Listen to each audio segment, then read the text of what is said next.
Hello there, and thank you for joining us on our walkthrough of generating ACE IIB WebSphere message broker diagrams into GitHub Markdown and displaying them on GitHub.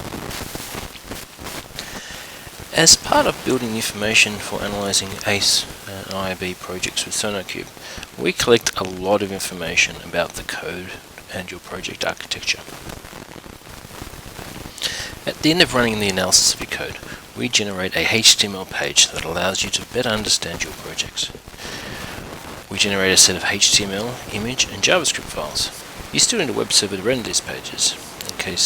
In this case, we're using Mongoose. When we run an analysis, we use this property, sonar.mb.flow.diagram output, so that we can provide different paths for different code bases. When we open the pages being constructed, which we can see here, we get a whole list of files. The top one of these is called the generator.html. When I open this, we can see it opens up a page. At the top of the page is a diagram and a bunch of other information below. The diagram allows us to understand the interactions between our various flows. In this diagram here, each shape in the diagram indicates a flow, and the lines between the flows indicate relationships. By selecting on a diagram, I can navigate into the flow and I can see more information about the flow. I can see here the name of the flow, in this case diagram project main process order, and I can see that it interacts with other flows either using, in this case, MQ. So we can see here that this particular flow produces a message which goes to a queue, which is consumed by another flow called order item request message flow.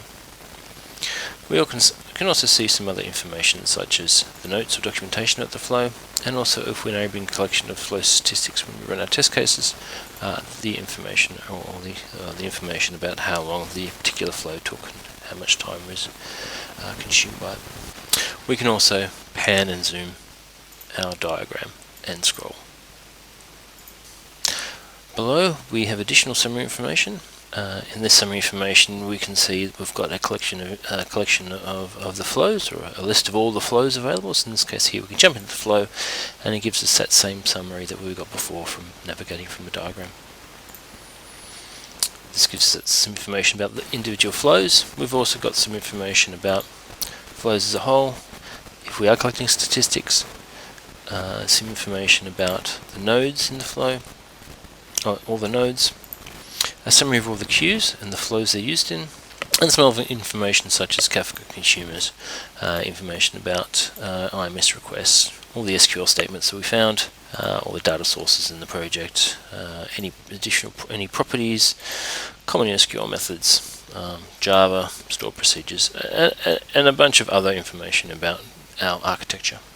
So this gives us a lot of information, or more information than we would be gathering just by looking through the code. Recently we've been looking at how we can integrate our CI/CD scans with GitHub and GitLab. Our last demonstration was importing issues from SonarQube into the GitHub security dashboard in the form of a Serif file. Some teams and members in particular teams prefer to stay within their CI/CD tool, or their Git. In this case we're talking about GitHub. What that means is if we can provide more information to the developer in their tool, we can make them more productive and they're more likely to refer to this information. Now GitHub itself doesn't have a wiki in the same way that other, not the same wikis you'll get with Confluence or SharePoint or some of the other tools. So there are some limitations on what GitHub can provide as far as what Markdown can provide.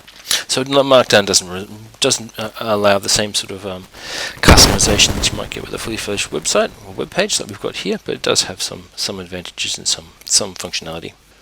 What we're looking at here is our GitHub project, the same project I was showing you in the diagrams for.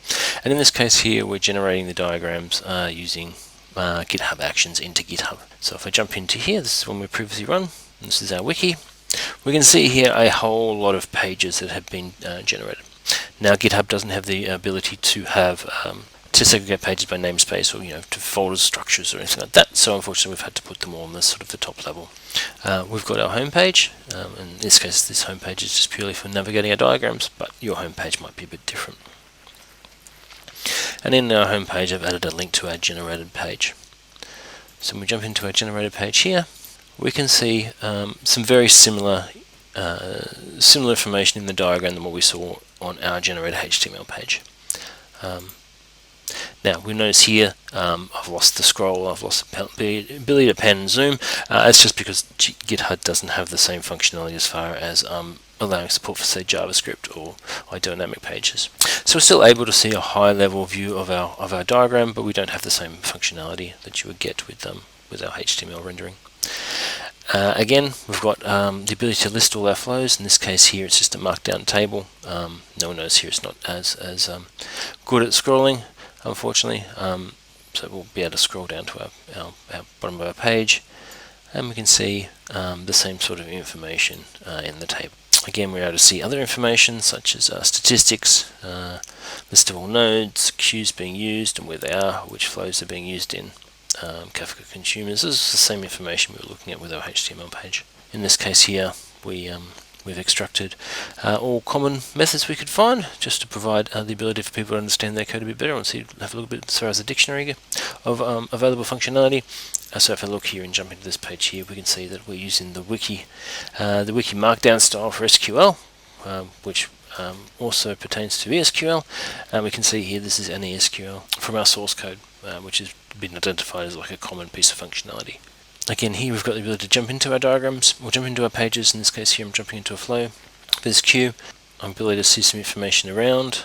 The flow might take a little bit of time to render.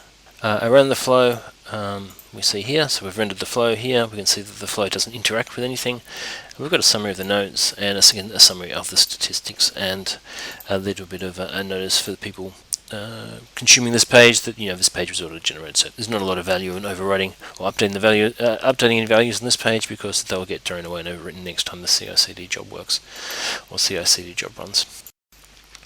For those interested to see how we sort of generated this page, what we're going to do is we're going to look again into our GitHub project and look at our code, and we're going to look into our workflow, of what our workflow can do. In this case here, our workflow, we've disabled the triggers, so it's manually running it. In this case here, what we're going to do is we're going to check out the code.